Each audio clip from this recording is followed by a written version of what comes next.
Welcome to Dodgers Daily. I'm Casey Porter. I'm so glad that you decided to tune in. It's Monday. That means it's time for our Monday mailbag. But as we do each and every Monday, we're going to get into the action over the weekend. And to be honest with you, it's the dog days of summer, and it seemed like it with the action over the weekend, both with the affiliates and Los Angeles. So Austin, hey, thank you as we bring in Austin Brubaker. Again, thank you for joining for the Monday mailbag. Thanks again for having me, Casey. Okay, man, let's dive into this. The Dodgers, hey, kind of a dud over the weekend. They lost 2 out of 3 to the Reds and didn't look real inspired, didn't look real good doing it, but still 58 and 58 and 45, 2 games ahead of the Giants, who are still playing well. The D-backs have fallen back a little bit. D-backs down 4 games. They have really struggled the last 2 or 3 weeks. But, hey, talk about, as far as Los Angeles goes, the action over the weekend.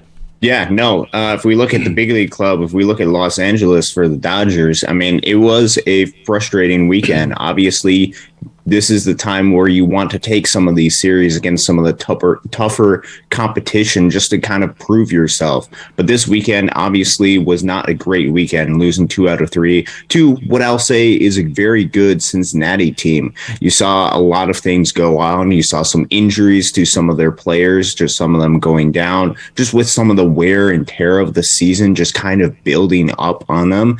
There are definitely signs for concern with this team. But if you look at the overall big picture, you're still in first place. You're still up by a couple of games. Some of the teams behind you have also struggled with the wear and the tear of the season just kind of building up. You've got to be a little bit concerned, but ultimately, big picture wise, Dodgers are still in a good position. Were you surprised they pulled the trigger on Phil Bickford? A little bit, but ultimately, with the trade deadline season coming on, with them looking to have new additions, I think they're trying to look at some of the guys who they want to use in the bullpen for the playoffs. And I think ultimately they just looked at Phil Bickford and decided that he was not going to be a part of the picture for this season's postseason. And I think when they made that decision, I think that's when they pulled the trigger on that. I've said a couple times I thought Michael Grove was pitching well enough to not go back to AAA. Obviously, yesterday was, it was just not a good performance. There's no other way to put it. So where are we at with Michael Grove right now, you think? Yeah, no, obviously yesterday wasn't very good. But even with that, you saw him be able to get a lot of strikeouts. So I think with a guy like Michael Grove, I think his role at least for the rest of this season with the Dodgers probably is going to change. I think you could see him more in like a piggyback / reliever type role with his ability to get some swings and misses. And I think the Dodgers are really looking to potentially add an additional starter. We see all these rumors right now as of Monday morning about potentially looking after an elite frontline starting pitcher. I think with Michael Grove, I think you're going to see him get an opportunity just because of the amount of pitchers that they need and his ability to get swings and misses to potentially work out some of his issues in the Dodgers bullpen. But I think ultimately with the Dodgers looking to add more, his role is going to have to change in the future. Okay, so the trade deadline is, I think, like 7 o'clock Eastern or something like that tomorrow. Okay, so but that's not the end of the transactions the Dodgers can make. We've seen in years past, you still can pick up players off of the waiver wire. You can pick up players via trade through waivers. So if the Dodgers, if they don't, of course, you're not going to get a number one starter, a superstar on a waiver wire, obviously. But we've seen the Dodgers just do fantastic things with guys who, what we talked about last time, who fit the formula, who have big fastballs, left-turning sliders, tumbling changeups, but maybe you're struggling right now, like a Ryan Brazier, or, we saw him get Ryan Sheriff from the Red Sox a week or so ago. So you could still pick up very talented guys that maybe are a little bit more of reclamation guys through the waivers even after tomorrow. Yeah, no, absolutely. They will still have the ability to try to find some of those guys, perhaps on some sort of, as you mentioned, like reclamation projects. The Dodgers really do like to take a lot of these guys and help make them better. They like to help make these guys as good as they possibly can be. Take some of those guys who may be on the wrong side of regression and take them on the right side and try to help fix some of their stuff, perhaps change up some of their pitch usage to help make them better players. So you could still possibly see that. However, I don't think you're going to see as far as an ace level starter through the waiver wires. I think if you want that, you have to get that either today or tomorrow. Who would that be? I think right now, the rumors, as much as Dodgers fans might not like this due to some past history, it looks like the ace starting pitcher that is really out there and the only one that's available right now is Justin Verlander. Yeah, hey, if he can help you win a World Series, if you can use him to win a World Series, do it, man. I mean, hey, you owe it to the guys who put in the blood, sweat, and tears. You owe it to the fans who pay incredible amounts of money to support this Dodgers team, to go to games, to buy the products that advertise, to help pay for the payrolls. You owe it to your franchise to do everything that you can to put them in the best position to win a World Series. Now, if you think it's going to kill the culture, if you think, hey, it's actually not going to be a net positive because of all of the off-the-field issues of it, then, hey, that doesn't advance your cause towards the World Series. If you feel that way, don't do it. But if you do feel like on the field, it will absolutely, advance your cause towards the World Series, I don't think you hesitate. I don't think you worry about any of the extra stuff around it. Yeah, absolutely. And I have a little bit of a different perspective as far as Verlander concerns, being from the state of Michigan, him being growing up with me as I watched baseball. So I have very much different opinion than a lot of Dodgers fans have when he came on with the Astros in 2017. But ultimately, Justin Verlander is a phenomenal pitcher. He's a first ballot Hall of Fame level pitcher who is starting to find his groove into the season after being injured. And he is the ace level pitcher that the Dodgers could potentially need. And I think we've talked about this all along. They need that number one level starter. And there just hasn't really been a number one level starter. Looked at the Dodgers. They got Lance Lynn a couple days ago. And he has shown himself to be a really, really good pitcher in the past, but he has struggled a little bit. And so there's been a little bit of struggle with him. If you want certainty, if you want somebody who is going to go out there, who has performed in the playoffs, I know he's struggled in the World Series before, but if you look at some of his playoff starts, he's had really good playoff starts. The only person who fits that billing is a guy like a Justin Verlander, and he's the only one who's really potentially available on the market. I think that's something that the Dodgers really have to highly, highly consider, and they have to get over the frustrations of the past if you want to move forward and give yourself the best opportunity to win this year. No doubt about it. So I'm all in. I've said all year, I have been the champion of the thought of overpay. Go get a number one starter guy, so I can't speak out both sides of my mouth. There it is. It's right there in front of you. Do whatever you have to do to make it happen.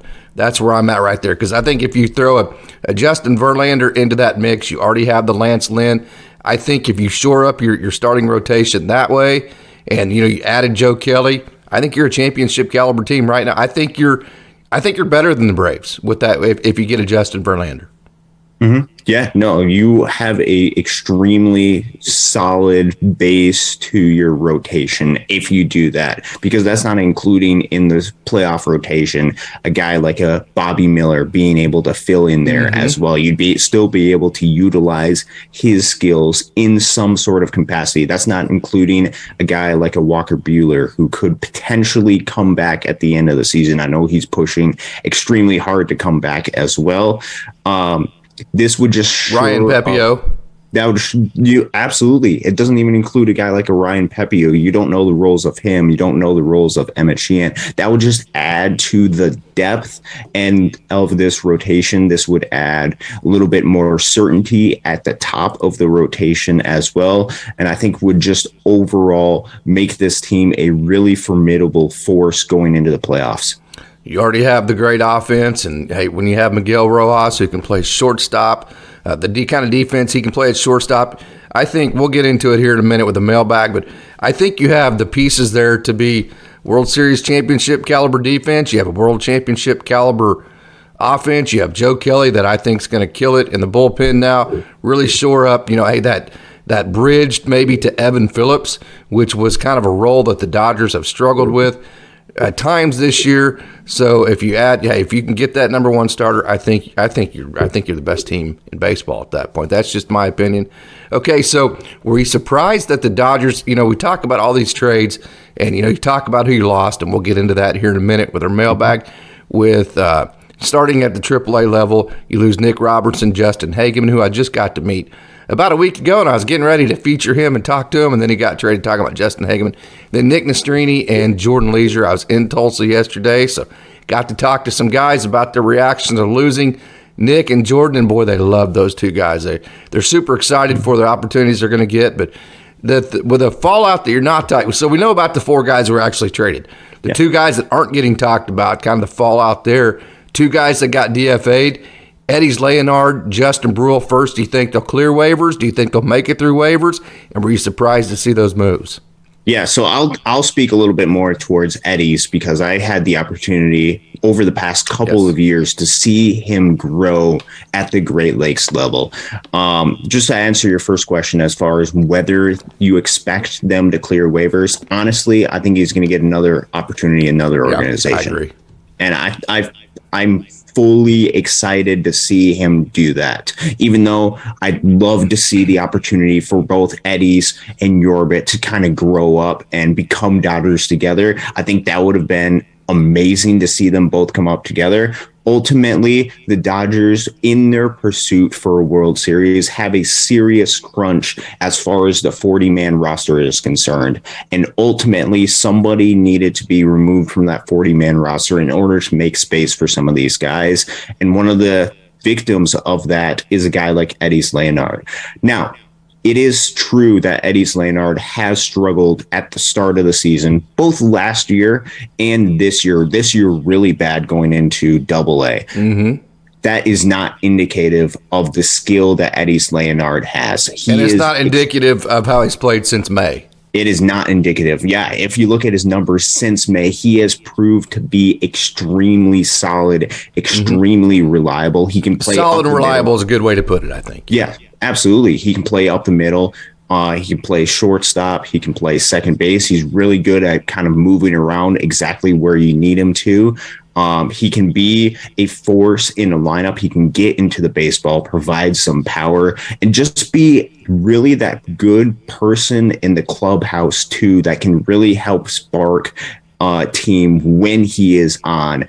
And man, I can't wait to see what he's able to do in the future, because he is going to be somebody that helps a big league club down in the future, wherever that is, whether he continues his journey with the Dodgers, which is something that I'm honestly not really expecting, or wherever he ends up. I know both you and I are going to be rooting for him and excited to see what he's able to do, because I fully believe and expect eddysleonard to be a major league ball player. Yep. Does this mean that they're fully committed to Gavin Lux at shortstop from the future, and Gavin Lux's rehab obviously is going very well? Is that what this means? That, hey, he's blocked because of Gavin Lux? Yeah, I think they are fully committed to having Gavin Lux be the shortstop, at least for next season, and then however many seasons he's going to remain a Dodger. I think they're fully committed to that. With Eddie's, I think if he was going to be utilized at the big league level, I think he'd be probably more utilized in kind of that utility role. I think they would have moved him quite around. With having Gavin Lux at shortstop, I think they're fully committed to that. We'll have to see what happens, though. Yeah, no doubt about it. I don't think there's any doubt. I think you can slam dunk the fact that they are committed to Gavin Lux at the shortstop spot. I think you can just look at, first of all, I've talked to a couple people that would know, that have told me that. So, I mean, I do think that the club is committed to him to be the future shortstop. And two, just look at the transactions they've made. As far as the length of contract, they have not put any roadblocks in Gavin Lux's way as far as the future for him there at short. Mm-hmm. Yeah, absolutely. Okay, so Justin Bruihl, that surprised me. Justin Bruihl has been good. The thing about him, though, that doesn't fit with this year's team, in my opinion, is that the Dodgers needed the guy like Joe Kelly who can hit 99 like he did the other day with really nasty stuff, that can get swing and miss in their bullpen. That's probably the one thing that has been the biggest, I don't want to say weakness, but the thing that the bullpen hasn't done as well as you would like is get swing and miss. Now, that of course, they've been inconsistent. They've been a lot better lately.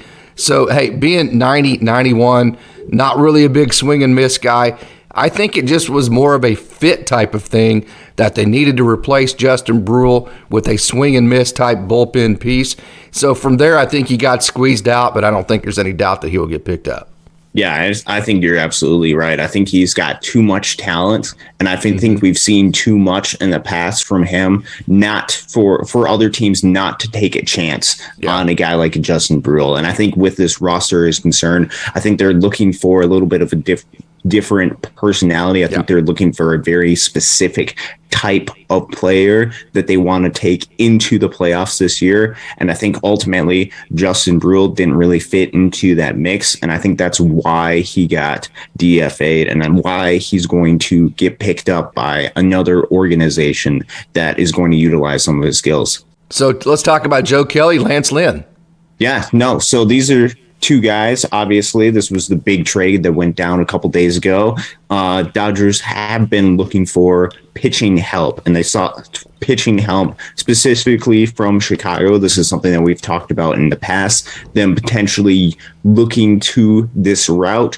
And with this, they got an old friend in Joe Kelly, who's got that high velocity fastball. He's got some of that swing and miss stuff. They know what they are getting from a guy like Joe Kelly. Obviously, you saw big ovation the other day when he was playing Cincinnati. And then Lance Lynn. Now, it is true, Lance Lynn has really, really struggled this year. If you look at a lot of his different numbers, 6.47 ERA obviously is a sign of concern.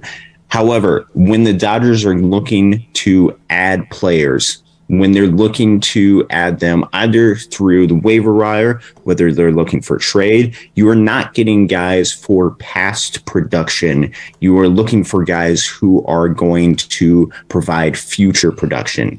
You can look at past production as a sort of indicator for future success, but you're ultimately hoping these guys will be productive on your team for the future. And obviously the Dodgers think that Lance Lynn is going to be effective and useful for them for the rest of this season as they continue to go along. If you look at a lot of his underlying metrics, the velocities and stuff of his fastball, the shapes and stuff haven't really changed as well. There's been a drastic shift in batted ball data, which seems to be reflected as far as there perhaps has been some bad luck. Perhaps there needs to be a little bit of change as far as the pitch usage, as far as the percentage used for fastball, for the rest of his stuff. And so I think the Dodgers can take a guy like this, a guy who, if you look just back at 2 years ago, was one of the best pitchers in the major leagues, and turn him around into somebody who can be really effective for the Dodgers in the playoffs. And I think this is a little bit different of a situation from a guy like a Noah Syndergaard, who the Dodgers took in, because there hasn't been a drastic change in his pitch stuff. There just has been a drastic change in the results. And I think the Dodgers can take this stuff and turn it into better stuff, a little bit better than taking a guy who seems to have lost some of his stuff. So if you go back to Dodgers Dogs, we talked about this several different times. If that number one starter as far as statistics goes, like the Justin Verlander, or, hey, we talked about Dylan Cease, if that guy's not available, what we talked about was what they're going to do is they're going to take a guy that has the stuff that could become a number one or a number two, very quickly once they get into the Dodgers organization and start working some things out. So the Dodgers have that formula. They look for the four seam, they look for left turns, they look for tumbling changeups and or curveballs. So they found a guy that has, lots of playoff experience, a guy that has been a number one, and he has the stuff that fits the formula for the Dodgers. When you look at Lance Lynn, he has the four seam cutter that turns left. He has the sinker that turns right, the changeup that tumbles, the curveball that he can flip in there for strike one, and then he has left turning sliders and sweepers. Which the slider, sweeper, cutter, okay, you're talking about the same pitch, just different shapes based on the count. So listed as a 7-pitch pitcher, but really a 5-pitch pitcher when you talk about let's just say four seam, slider, sinker, change, curveball, right? Okay, so what's going to happen right there is they're going to have him throw his four seam to ride the top of the zone. They're going to tumble his change up, and then he's going to probably throw a few sinkers that turn right, and then whatever you want to call it, whether it be a smaller shape to make sure it's a strike and be more of a cutter, or a bigger shape, whenever you're ahead in the count looking for swing and miss, and be a slider and or sweeper. That is literally the exact formula that the Dodgers love to pitch to. And so they found a guy that has all of the intangibles, the playoff type experience, the guy that can think like a number one, the guy that in his mind has been used to dominating, that has the metrics and the pitch mix that the Dodgers can turn into a number one starter. Yes, absolutely. And you've seen with a lot of their pickups, they're looking for that exact formula that they can use and that they can best bring out the best in these players. And Lance Lynn fits that formula. He fits exactly with what the Dodgers are looking for, and they feel like they can help turn him into the player that he was, bring out the best in Lance Lynn, and ultimately rely on him for the playoff stretch and for the playoffs as well. So does this mean if they go get Verlander, does that mean the rookies are all done? I think there is still a potential chance to have maybe one or two of them be a part of the roster. For example, for a guy like Bobby Miller, I think Dodgers would probably still want to utilize him in some capacity just because of just the electricity of a lot of his stuff. But I think ultimately a lot of these rookies, unfortunately, if you're getting multiple starting pitchers, won't get the opportunity in the playoffs for the Dodgers. Yeah, that's disappointing for me from a lot of different perspectives, but hey, it's the Dodgers. We know they're in win now mode all the time. This is not something that you should be surprised by. You just figured as the year went, it's tough to be a rookie in this organization.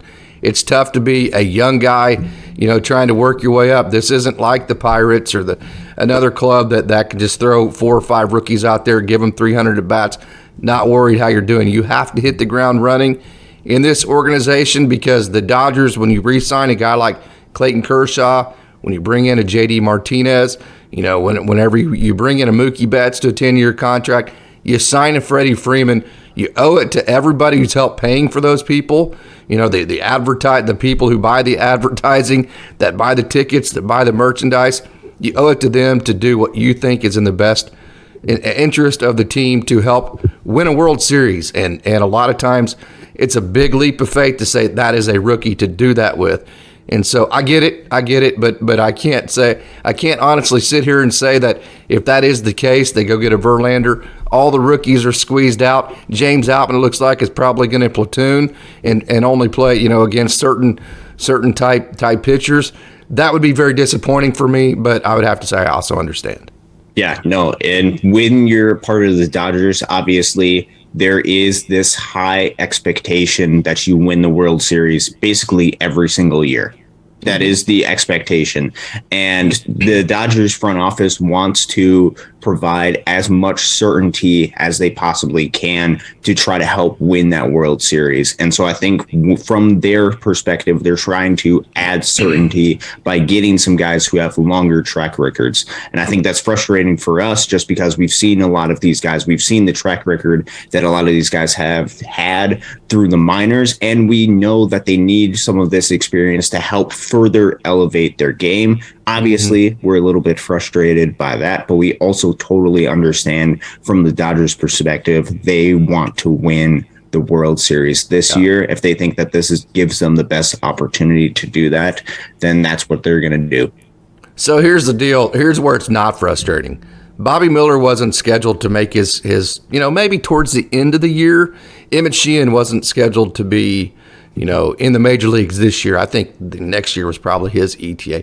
So I think you kind of stole some time for them. They got some time that I don't think a lot of people were, especially not this much with Bobby Miller. I think a lot of people expected Bobby Miller to make the major leagues this year, but maybe not have as much, pitching time as he got. So from that perspective, and I don't think anybody expected James Outman coming into spring training other than, got people that really follow the prospects like we do. I don't think anybody expected James Outman to be the everyday starting center fielder like he has been. So that's been fantastic, and obviously he's fought his way into that. Miguel Vargas was definitely disappointing. So from a lot of perspectives, you did get a lot of experience for these guys. Coming into next year, it'll be very interesting over the offseason to see the kind of moves they make, to see how sold they are on these prospects. Yeah, no, absolutely. And that's just a testament to the success and the talent that a lot of these guys had, that they pushed their way into an organization where it is extremely difficult to land and stick if you are a rookie at the major league level. And they just have incredible talent, and they have so much potential that the Dodgers wanted to utilize them. Some of it had to do a little bit with circumstances.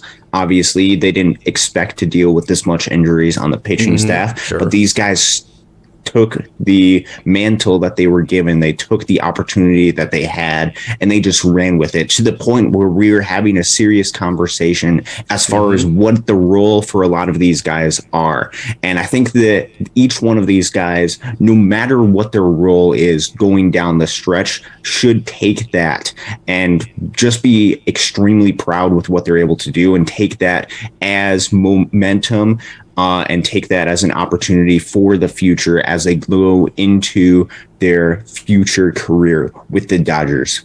Yep, and it's a blessing and a curse to be a prospect in the Dodgers organization because, hey, you're with the Dodgers, the reputation's out there, you're getting the best development, you're getting the best of everything. So let's say you get to the AA level, like I was in Tulsa yesterday, okay, and that makes you a very attractive player to other teams, okay? But you're also blocked with the team you're with, because there's so many great players ahead of you always, even at the AA and AAA level. And then you always know the Dodgers are going to go pick up some veterans. So it's just, you're so blocked to get to the major league level in the Dodgers organization. So it's a curse from that perspective, but it's a blessing because every other organization wants you. And these prospects are told every time they take the field, hey, you are auditioning for all 30 clubs. Yeah, no, and I think we've saw that this past week with the trade, in this exact same trade with Lance Lynn and Joe Kelly, with other guys getting an opportunity. So a guy like nicknastrini and a guy like Jordan Leisure, both guys who have been part of this Dodgers organization for several years, guys who have shown incredible stuff, incredible talents. Yet, if you look at just the overall big picture, if you look at the overall future, you don't know what sort of opportunities you're going to get in this organization, just with how much talent they have and with the Dodgers' tendencies to bring in a lot of these veterans. Yep. And so when you look at both of these guys, obviously, I think it's disappointing that they're not going to be a part of this system, part of this team that we talk about a lot. But also, if we look at it from another perspective, these guys are going to get real opportunities in the Chicago White Sox organization. So we've talked about it all along. We cheer for these guys, whether they're within the Dodgers, whether they're within a different organization. And I think they're going to get real opportunities to prove themselves in a Chicago team that's looking to rebuild, looking to build for the future. Yep. I think you could see both of these guys be staples for that organization. Look at these guys get to the major leagues. They can push for a major league roster within the next year or two. And for that, I think we're both extremely excited, extremely happy for both of these guys to get those opportunities. And so that's the other side of the coin with this. Obviously, the roster spots in the Dodgers extremely limited, but they have an opportunity to move elsewhere and further their growth and get opportunities at the major league club elsewhere. Yep, and I can tell you, man, it's a weird emotion because you love your brothers, man. You love your teammates. I'm telling you miss your teammates when you get traded.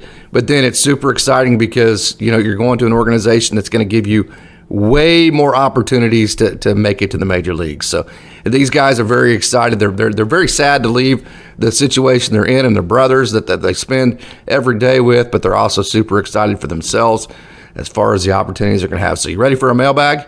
Sure am.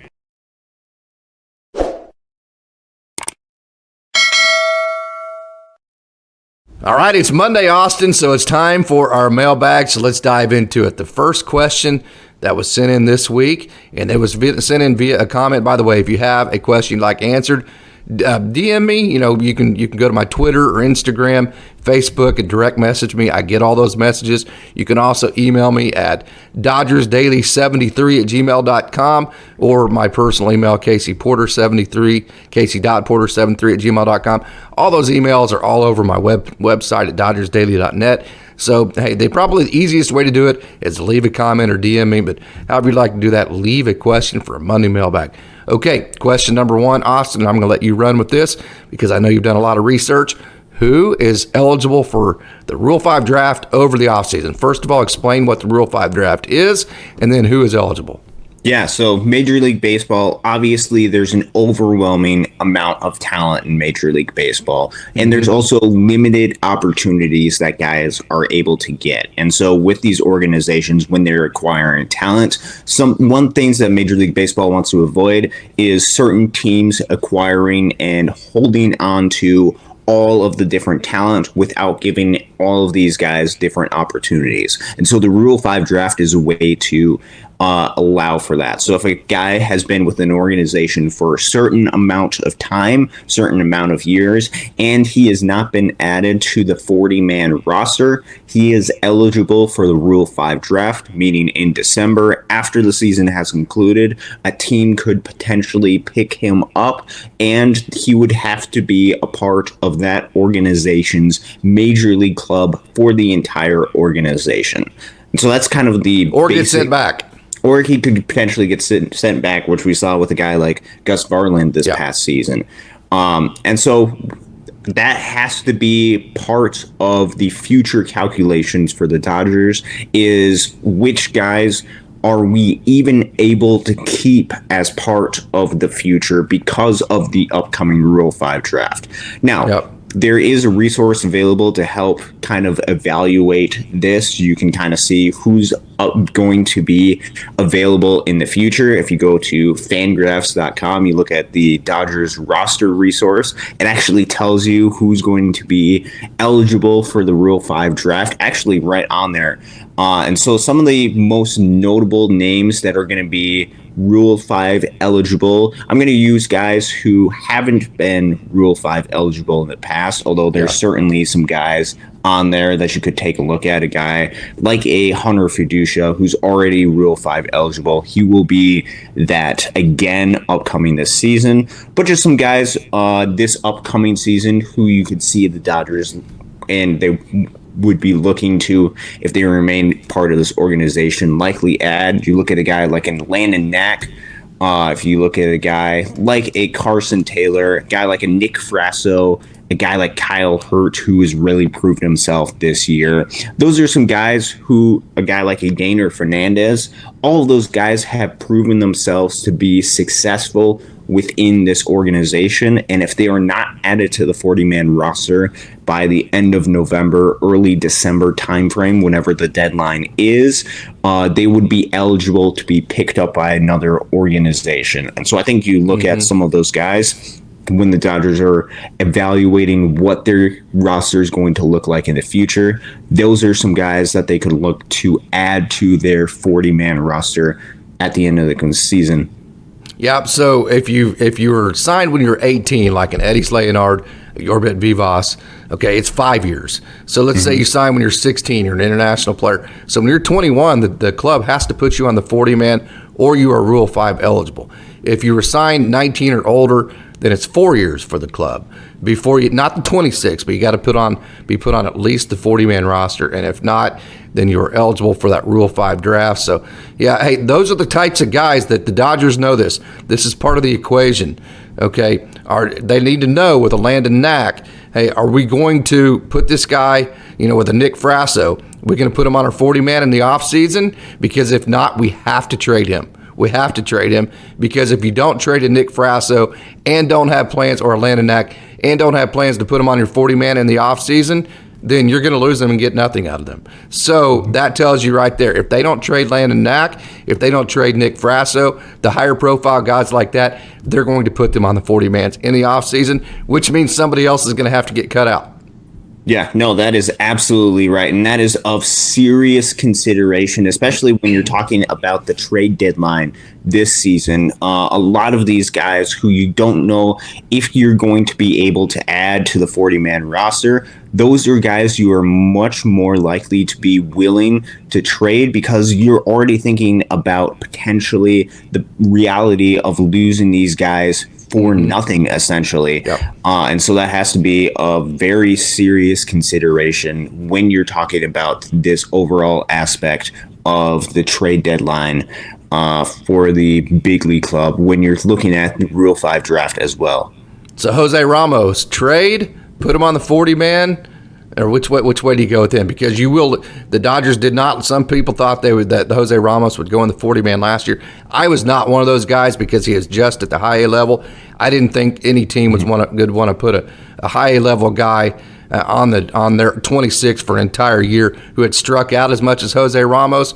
The Dodgers will lose him this year, though. So hey, are they going to trade him, or are they going to put him on the 40-man? Which way are they going to go with Jose Ramos? This is extremely difficult too, because I don't know as far as the overall roster is concerned. I think both you and I were on the same page last year. We were kind of evaluating, okay, do you take a guy who's perhaps super toolsy like a Jose Ramos? Do you get a guy like a Johnny DeLuca, add him to the 40-man roster? I think both you and I were on the same page as far as add the Johnny DeLuca type guy, just with his skill. This upcoming season with the Dodgers, you're going to have some guys come off the books as far as be free agents with a guy like a David Peralta, a guy like a Jason Hayward. However, I don't know if the Dodgers want to keep a lot of their 40-man roster spots stockpiled with guys who need perhaps a little bit more experience. Because you're going to have a guy like a Andy Pages, if you add a guy like a Jose Ramos, both those guys probably are going to need more time in the minor leagues before they are ready for the Pages is already on the 40-man. He is already on the 40-man, but he's still going to need time to develop because of the injury that he sustained this year. So I don't know if they are able to add him to this 40-man roster next season, which makes it extremely difficult because if he's not traded, he has the talent, he has the power, he has the ability, he has the arm strength, he has the ability to play the outfield. He has all of these tools to make him not just a big league player, but a very productive big league player as well, to the point where they are looking at the very real possibility of losing out on a talent like that just because of, the Dodgers, they'd probably be looking to add some sort of veteran presence towards their outfield. I don't know if they're going to have the space to add them to the 40-man roster. No, they're going to do everything they can to keep as much talent as they can in the organization, though. I don't think they're going to put Kyle Hurt on the 40-man because there's just so much of a stockpile of talent ahead of him. I think he's sat 98, 99. He's almost has 2 strikeouts per inning he's thrown this year. I don't necessarily think they're going to trade him. We'll see here in the next 24 hours. So do you think that he would get picked up in the Rule 5, Kyle Hurt? Yes. Yep. Yeah. Yes. And that would be great for him. Yes. No, and that is, I'm saying that with complete confidence, just with the talent, the skill, his ability to strike guys out this season. He would get picked up if the Dodgers don't add him, and he would be successful for another organization. So it's a win-win for Kyle, because a guy like Kyle, because either you get put on a 40-man roster for the Dodgers, which means, hey, if they're going to do that, they're not going to waste a 40-man spot for somebody they're not going to take to the major leagues, or you get put on a 26-man roster for somebody else. So it's a win-win. Let's get to our second question. Ryan Pepiot, will he help this year? I'll go ahead and dive into that. I've seen both of his outings, and hey, I can tell you this, he thinks that he feels right now as good as he's ever felt. I actually broke down his mechanics the other day step by step, and they are absolutely in sync. His body is totally in sync. His mechanics look great. Again, don't look at results when you're talking about rehab outings. These guys are working on so many different things. Other than worried about results, they're working on, hey, just accessing the zone here, accessing the zone there, getting their body to work right here, work right there. I definitely think Ryan Pepiot looks as good as he has looked, and he feels great right now. I think he could be a big-time weapon in that, hey, piggyback type pitcher and or maybe a multiple inning relief guy, spot starter, maybe the fifth starter if Lance Lynn doesn't work out. I definitely think Ryan Pepiot will play a factor. Yeah, no, absolutely. He has a ton of talent. He has so much talent that you want him to be able to utilize that talent at the big league club. I think there's going to be opportunities for him to be able to do that. And that's really great to hear that he's feeling just about as good as he's ever been. Because the Dodgers could really utilize a guy with that skill set. No doubt about it. Okay, question number 3. Boy, this is a tough one. I could talk all day about this one. Who will the Dodgers miss the most they've lost so far via trade? Yeah, no, this is very tough one, because loss via trade doesn't even include a guy like a Justinbruihl, a guy like an eddysleonard too. Yeah, when I showed you this one, you just went, whew. Man, I know. Tough one. Oh, I know. Yeah, and when you're talking about who they're going to lose via trade, don't just look at a lot of these rankings by a lot of big organizations, because that doesn't include all of the multitude of talents and skills that each one of these guys have. So obviously the big headline name has been the loss of a guy like a nicknastrini, who's very well prominent within the prospect community as far as being that number 9 ranked prospect or whatever ranked prospect. But the guys that the Dodgers lost who are relievers as well, don't sleep on those guys, because those guys are going to be big league players who are going to play massive roles in whatever role they are required of for Boston, for Chicago. And so all of these guys they're very difficult to lose, but it's also they weren't going to get the opportunity in Los Angeles. So you have to take everything into consideration with this. All these guys are extremely talented. I've had the most exposure of nicknastrini. Got to see him several times pitch last year. Jordan Leisure, I think he played for Great Lakes last year. Very early in April. He was in. It's very early, but was extremely dominant, extremely effective during that time. All of these guys, it's going to be extremely difficult to see go, but very happy for all of them. Yeah, I think in the short term, Nick Robertson, I think he's going to go up there and kill it with Boston. I think people are going to go, Justinhagenman, what? Wow. They have no clue how good this guy is. The 3/4 slot, he's been in AAA and a very hitter-friendly PCL for a year and a half now, since the beginning of last year, and his ERA has consistently been mid-2s. And, he's that guy that pitches to contact a lot, which the Dodgers aren't looking for that guy right now in their bullpen.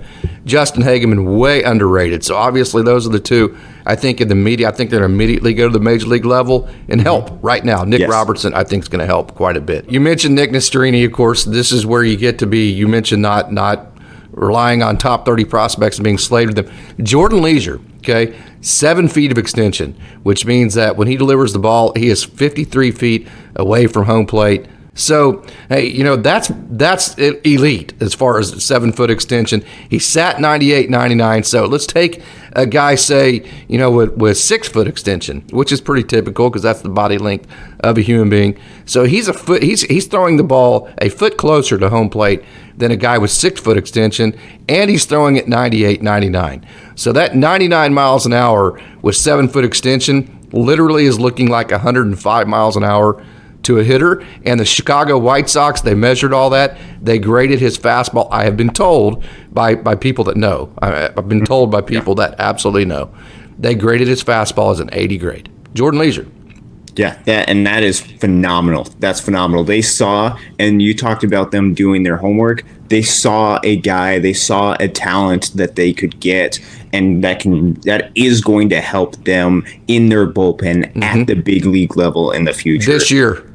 Yes, very much so. And man, he's going to be something that's going to be a real wrecking force in the American League Central for the Chicago White Sox for a long time to come because of, as you mentioned, some of these stuff that a lot of people don't necessarily always talk about. The extension, just the overall perceived velocity of the fastball. It's going to be something that is going to be very, very special and something that the White Sox are going to be able to utilize his skills. So to answer the question, in the short term, I think the Dodgers are going to miss Nick Robertson the most. In the long term, I think they're going to miss Jordan Leisure the most. And the most automatic, that would be the most automatic they're going to miss is Nick Nastrini. So, okay, that was a great question that we had sent in. Okay, the next question, who should the starting shortstop be now that they have Amed Rosario? This is a good one because I think what the Dodgers are going to do, I think they're going to do a lot of mixing and matching depending on some of the matchups that they best utilize or see.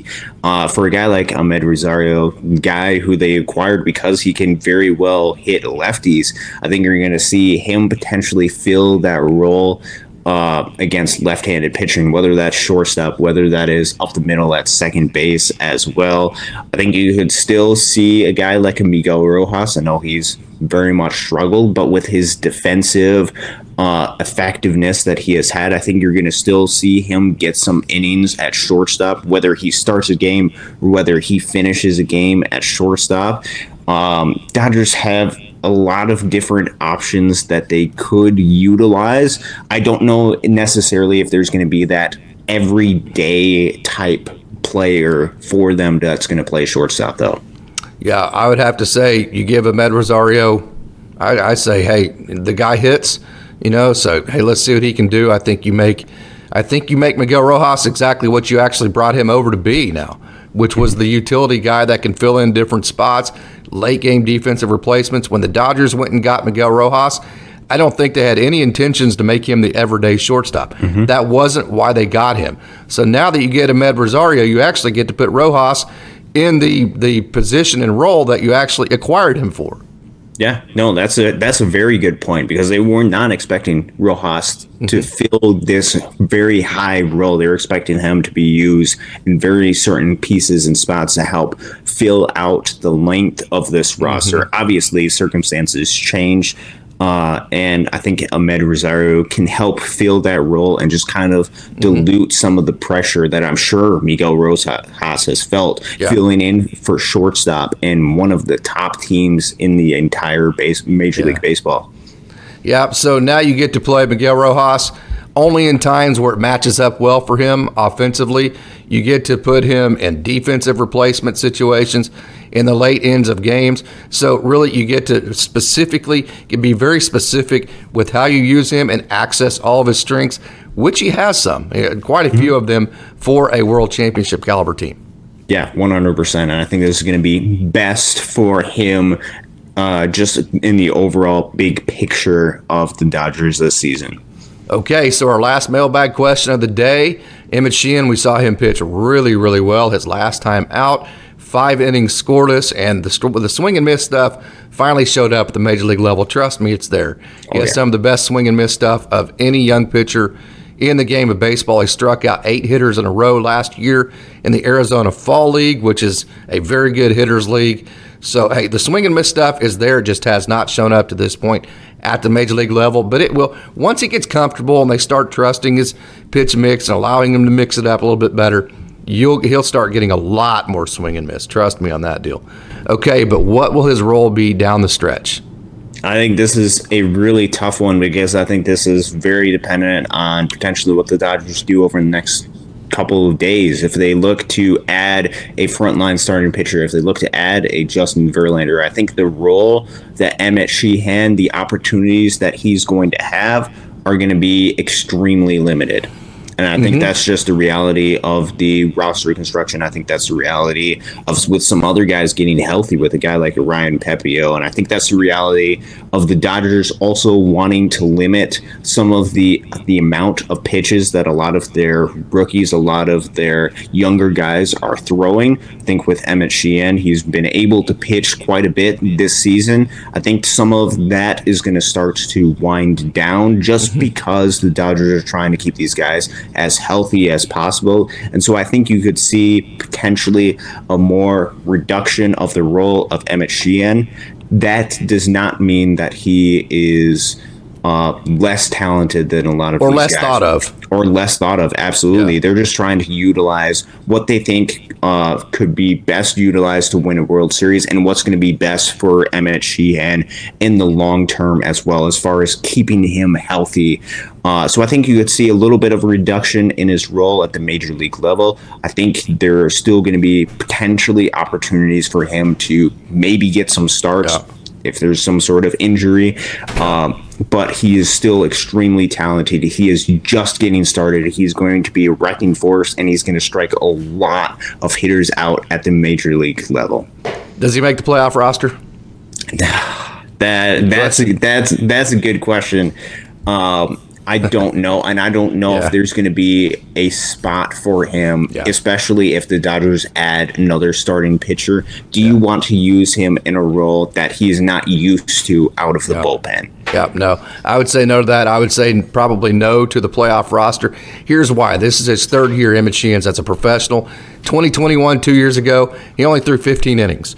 Okay, he started last year with shoulder issues. You remember that at Great Lakes. So he got off to a slow start last year, and then it took him till about June to get over all of those. And then once you could see it, man, he started building. And once he kept building, he just got better and better and better. But he only threw 68 innings last year. Yes. Okay, he's thrown quite a few more innings this year, and so they're going to ramp him down, okay? And I think they're going to shut him down at some point, and it's going to be simultaneous with the fact they're getting Lance Lynn, Ryan Pepiot. Like you said, Ryan Pepiot is coming back. Maybe we have another trade coming in. I don't think he'll make the playoff roster for those reasons, and you can also say, hey, look, listen, Emmet, we kind of stole it here. We got you to the major leagues a year faster than we thought you were going to get here. You got valuable experience. Let's take that experience. Let's use it as a momentum in the offseason. And then the Dodgers add a veteran, put him on the roster, whoever it may be, Pepiot, whoever it may be. And then Emmet Sheehan comes back next year, established, ready to be a force at the major league level. I think it's a win-win all the way around in that scenario. Yes, 100%. I think that's a really good point as far as the very limited innings that he had last year. I know he went down pretty early right after his first great start with Great Lakes last year, spent a couple months off. You don't want to go from 68 to 200 innings pitched. That is not held good and healthy for his arm. So you're going to see some sort of serious reduction as far as innings is concerned. And I think that just corresponds with the Dodgers' overall identity and perspective this year of adding a lot of veteran talent. Yeah, at the major league level so far, at the minor league level, he has 53.1 innings this year. So he's getting to, his minor league stats, major league stats, he has 34.1. So, hey, he's at 87 2/3 innings already. So there you have it. There's our show for today. I hope you enjoyed it. I hope you enjoyed Austin. He's going to join every Monday for the Monday mailbag. So hope you enjoyed the show and hope you tune in next time. You'll see me. We'll be on Wednesday morning as we bring you Dodgers Daily again. Don't forget to leave your questions in the comments section for our next Monday to mailbag. Don't forget to like this video, share this video, tell all your friends about Dodgers Daily. And also don't forget that we do have a GoFundMe account, and the link to that is in the description. So as always, I'd like to thank you for tuning in and say, go Dodgers.